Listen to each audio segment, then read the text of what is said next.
మరొక్కసారి అందరినీ విజ్ఞప్తి చేస్తున్నా, అశ్రద్ధ చేయొద్దండి. ప్రతి ఒక్క వ్యక్తి యొక్క బాధ్యత.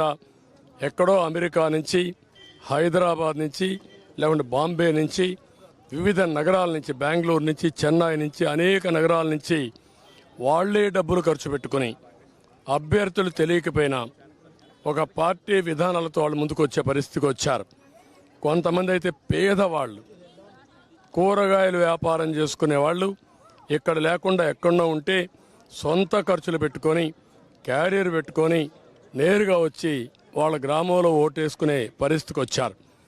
ఇది నా జీవితంలో ఎప్పుడు చూడలా.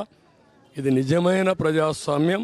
అందరినీ మరొక్కసారి అప్పీల్ చేస్తున్నా, ప్రతి ఒక్కరూ రండి, మీ ఓటు హక్కును ఉపయోగించుకోండి. ఏ వ్యక్తి కూడా నేను చూశాను, వికలాంగులు, వృద్ధులు, నడవలేని వాళ్ళు వీల్ చైర్లో వచ్చి ఇది నా బాధ్యత,